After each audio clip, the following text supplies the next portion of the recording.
እንደምን አላችሁ ተመልካቾቻችን። ኢትዮጵያና ዴንማርክ ለዓመታት የዘለቀ ወዳጅነት ያላቸው ሀገራት ናቸው። ይህንን በተመለከተ በኢትዮጵያ የዴንማርክ አምባሳደር ሱኔ ኮስትሮፕ ጋር ቆይታ እናደርጋለን። አምባሳደር ሱኔ ኮስትሮፕ በኢትዮጵያ የዴንማርክ አምባሳደር ከመሆናቸውን በተጨማሪ በኢትዮጵያ ተቀማጭነታቸውን አድርገው በጅቡቲ፣ ሱዳን፣ ደቡብ ሱዳን የኢጋድም እንዲሁ በኃላፊነት ይሰራሉ። የአፍሪካ ህብረትም ተወካይ ናቸው። ለዴንማርክ የኢኮኖሚክ ኮሚሽን ፎር አፍሪካ በኢሲኤም እንዲሁ ተወካይ ሆነው ይሰራሉ። ሱኔ ኮስትሮፕ ጋር ቆይታ እናደርጋለን። አብራችሁን ቆዩ። Thank you so much. How are you doing? How is everything? Everything is just fine. And how are you? I'm doing good.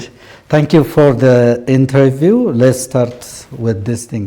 ለቃለ መጠይቁ አመሰግናለሁ። ኢትዮጵያና ዴንማርክ ለዓመታት የዘለቀ ወዳጅነት አላቸው። በተለይም በኃይል ልማትና በመሰል የልማት ዘርፎች ያለው ተጠቃሽ ነው። ታሪካዊ ግንኙነት እናንሳና አሁን ላይ በሁለትዮሽ ግንኙነቱ በልዩ ትኩረት የሚሰሩ ጉዳዮች ምን ምን ናቸው? Through these historical backgrounds and what are the major partnership areas right now? The relations between Ethiopia and Denmark, we go way back, right?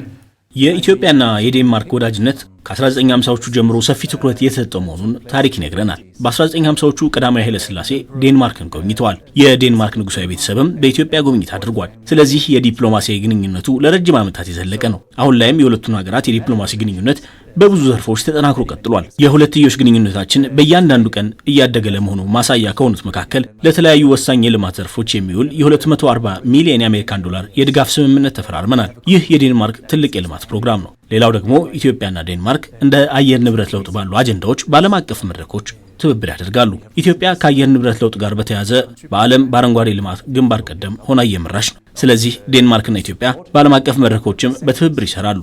ይህም በጣም የምኮራበት ነው። And that's why we have a very close cooperation also at the global stage, which I'm very proud of. So the energy sector is በታዳሽ ኃይልና በመሰል ዘርፎች ያለው ትብብርም በልዩነት የሚታይ ሆኖ ይነሳል። on this regard. You know, energy sector is an important one, but there are many other sectors. የኃይል ልማት በጣም ወሳኝ የትብብር ዘርፍ ነው። ነገር ግን ሌሎች ብዙ በጣም ወሳኝ ዘርፎች አሉ። ለምሳሌ በአሰላ እየተጠናቀቀ ያለውና በዴንማርክ የገንዘብ ድጋፍ እየተደረገ ያለው ለ150 ሺህ ሰዎች የኤሌክትሪክ አቅርቦት ለመስጠት የሚያስችለው የታዳሽ ኃይል ልማት አንዱ የትብብር መስክ ነው። ከዚህም ውጪ በግብርና፣ በንጹህ መጠጥ ውሃ፣ በማህበራዊ ሴፍቲኔት፣ በአስተዳደርና በሰብአዊ መብቶች ጥበቃም በጋራ እንሰራለን። በአሁኑ ሰዓት ዴንማርክ በኢትዮጵያ ያላት የትብብር ፕሮግራም በአፍሪካ ካለው ሁሉ ትልቁ ነው። ይህም የሁለቱን ሀገራት የጠበቀ የሁለትዮሽ ግንኙነት ትልቅ ማሳያ ነው። So I think that's also a testament to the importance of the partnership. So this time Denmark በአሁኑ ሰዓት ዴንማርክ የአውሮፓ ህብረት ፕሬዝዳንት ሆና እየሰራች ነው። ኢትዮጵያ ደግሞ የማክሮ ኢኮኖሚ ማሻሻያን ተግባራዊ እያደረገች ነው። ዴንማርክ እንደ ሀገር ከምታደርገው ትብብር ባለፈ በህብረቱ በኩል ያለው ድጋፍ ምን ይመስላል? Ethiopian governments in this perspective. When we entered into our presidency of the European Union, የአውሮፓ ህብረት ፕሬዝዳንትነትን ቦታ ስንይዝ ታሳቢ ያደረግናቸውና ካስቀመጥናቸው ግቦች መካከል የአውሮፓ ህብረትንና የአፍሪካን ግንኙነት ማጠናከር ነው። ይህ ደግሞ ዴንማርክ ከአፍሪካ ጋር ያላትን አጋርነትና ትብብር ጋር የሚናበብ ነው። አሁን የፕሬዝዳንትነት ጊዜያችንን ወደ ማጠናቀቁ ነን፣ ግን ብዙ ነገር አሳክተናል። ጉዳዩን ወደ ኢትዮጵያ ስናመጣው ኢትዮጵያ በዚህ አህጉር ወሳኝ የምትባል ሀገር ናት። የሀገሪቱ ኢኮኖሚ እያደገ የመጣ ነው። የህዝብ ብዛቱ ከአፍሪካ ሁለተኛ ነው። ኢትዮጵያ በአህጉሩ የምትሰማ ሀገር ናት። ስለዚህ ከኢትዮጵያ ጋር የሚደረግ ግንኙነት በልዩነት የሚታይ ነው። the second largest population on the continent and an economy that is growing very fast. One of the areas that Denmark works with Ethiopia is a human development perspective. ዴንማርክ ከኢትዮጵያ ጋር በሰብአዊ ልማት ትሰራለች። በዚህ ዙሪያም በቅርብ የተካሄደውን ጨምሮ ብዙ ፕሮግራሞች ይደረጋሉ። በዚህ ውስጥ ጠቅለል ብሎ ሲገለጽ በሰብአዊ ልማት ውስጥ ያለውን የሁለትዮሽ ግንኙነት እንዴት ይገልጹታል? How can you express this perspective, the partnership regarding to the human development issues? It's important that economic growth and economic development is sustainable and inclusive. የኢኮኖሚ ልማትና እድገት ዘላቂና አካታች መሆኑን ማረጋገጥ በጣም ወሳኝ ነው። ዴንማርክ በምታካሄዳቸው የልማት ትብብሮች ሁሉ ይህንን ታሳቢ ታደርጋለች። ባለፉት ጊዜያት የዴንማርክን የአውሮፓ ህብረት ፕሬዝደንትነትን መረከብን፣ የተባበሩት መንግስታት የጸጥታው ምክር ቤት ተለዋጭ አባልነትን ታሳቢ ያደረገ ከዚህም በተጨማሪ ከኢትዮጵያ ጋር ያላትን ግንኙነት መስፋቱን ታሳቢ ያደረጉ ፕሮግራሞችን በአዲሱ የኤምባሲያችን መቀመጫ አካሄደናል። በቀጣይ ዓመት ወደ አዲሱ ኤምባሲያችን እንዘዋወራለን። ይህ ሁሉ የሚያሳየው ከኢትዮጵያ ጋር ያለንን ወዳጅነት መጠናከር ነው። Increasing our presence here, we're scaling up the partnership. So Odyssey is getting to vibrant city in many perspectives. እርስዎ በብዙ ሀገራት ያዩት ሁኔታ አለ። አሁን በኢትዮጵያ ከኢኮኖሚ ሪፎርም ጋር ተይዞ እየተከናወነ ያለውን አጠቃላይ ለውጥ ሲመለከቱ ያለውት ስሜት ምንድን ነው? Overall economic development dynamics on this. We, from the European perspective, and also including Denmark, እኛ እንደ አውሮፓ ህብረትም ሆነ እንደ ዴንማርክ በኢትዮጵያ ያለውን የኢኮኖሚክ ሪፎርም እንደግፋለን። ኢትዮጵያ ኢኮኖሚዋን ለውጭ ኢንቨስትመንት ክፍት ማድረጓ በጣም ወሳኝ ጉዳይ ነው። በኢትዮጵያ ለውጭ ኢንቨስትመንት ያለው አቅም ግዙፍ ነው። እየተደረገ ካለው ሪፎርም ጋር ተያይዞ የውጭ ኢንቨስተሮችን የሚስቡ ብዙ ለውጦች እየተደረጉ ነው። በእኛ በኩል የዴንማርክ ኩባንያዎች በኢትዮጵያ እየተከናወነ ያለውን ለውጥ እንዲያውቁና ኢንቨስት እንዲያደርጉም እየሰራ ነው። የኢትዮጵያ መንግስት የጀመረውን ሪፎርም አጠናክሮ እንዲቀጥል አበረታታለሁ። ይህ ነገር ለኢኮኖሚ ልማትና በየዓመቱ የሥራ ገበያውን ለሚቀላቀሉ ዜጎች ሥራ ለመፍጠር የሚያስችል ነው።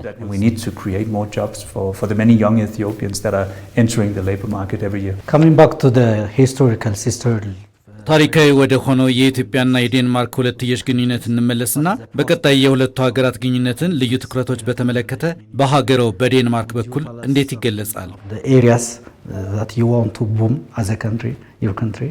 We want to see a much stronger partnership when it comes to trade and investments. ንግድና ኢንቨስትመንትን በተመለከተ ግንኙነታችንን ለማሳደግ እንፈልጋለን። ኢትዮጵያ የውጭ ኢንቨስተሮችን ለመሳብ በትክክለኛው ጎዳና እየተራመደች ነው ብለን እናምናለን። ዴንማርክም የዚህ አካል መሆን ትፈልጋለች። በዚህ ጉዳይ ላይ ዴንማርክ ብቻ ሳትሆን ብዙ የአውሮፓ ሀገራት ይህ ፍላጎት እንዳላቸው ይሰማኛል። በእኛ ኤምባሲ በኩል በኢትዮጵያ ያለውን የተሻለ ለውጥ በተመለከተ ለማሳወቅ የምንችለውን ሁሉ እንሰራለን። Danish companies, Danish investors are aware of the opportunities here in Ethiopia. Then let's dive to where you had been last time. በቅርቡ ለአውሮፓ አፍሪካ ህብረት ስብሰባ አንጎላ ነበሩ። ኢትዮጵያን በስፍራው ተካፍላለች። እዚህ ላይ የተነሱ ዋና ዋና ሀሳቦችን በተመለከተ ምን ሊሉን ይችላሉ? And your takeaway there, please. From my perspective, it was tremendously important that African leaders and European leaders came together.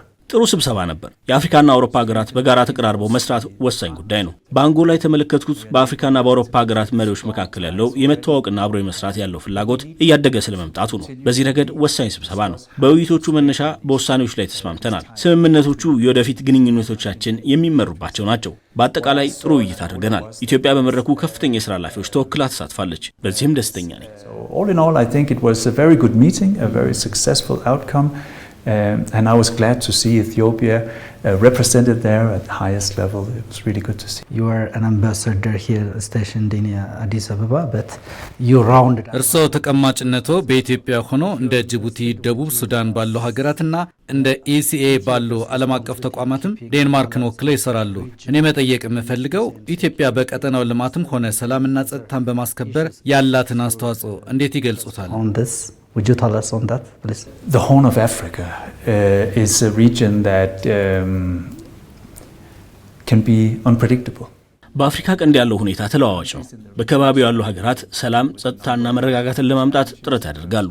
እኛ የተረጋጋችና ጠንካራ ኢትዮጵያን ማየት ነው የምንፈልገው። ምክንያቱም የኢትዮጵያ መረጋጋት ቀጣናውን ያረጋጋል። ኢትዮጵያ ባለብዙ ሕዝብ፣ ባለ ትልቅ ኢኮኖሚ ያላት ሀገር በመሆኗ በቀጣናው ሀገራት ላይ ያላት በጎ አስተዋጽኦ ከፍተኛ ነው። ስለዚህም የተጠናከረች የተረጋጋችና ቀጣናውን ለማረጋጋት የሚያስችላትን ቁመና ላይ ሆና ማየት እንፈልጋለን። ለዚህም ነው ኢትዮጵያን በብዙ ዘርፎች እየደገፍን ያለ ነው። ምክንያቱም ጉዳዩ በአፍሪካ ቀንድ ወሳኝ ነው ብለን ስለምናስብ ነው። And that's why we are supporting Ethiopia within many areas, right? Within many important sectors. Finally, if you want to convey any በመጨረሻ ማለት የሚፈልጉት ነገር ካለ message to our viewers. I would like to say that the relationship between Ethiopia and Denmark. እኔ ማለት የምፈልገው በዴንማርክና በኢትዮጵያ መካከል ያለው ግንኙነት ታሪካዊና ጠንካራ ነው። እርሱን እናሳድጋለን። እኔ በአምባሳደርነት በመቆይበት ወቅትም ከመላው የሥራ ባልደረቦቼ ጋር በመሆን ይህንኑ እናደርጋለን። To strengthen the relationship between our countries. This is much needed. Okay, Ambassador Sune Kastrup, thank you so much. Thank you. ተመልካቾቻችን በኢትዮጵያ የዴንማርክ አምባሳደር ከሆኑት ሱኔ ካስትሮፕ ጋር የነበረን ቆይታ ይህንን ይመስላል። ሁለቱ ሀገራት ታሪካዊ ግንኙነት አላቸው። ይህንንም አጠናክረው እንደሚቀጥሉ ይጠበቃል። ስለተከታተላችሁ እናመሰግናለን።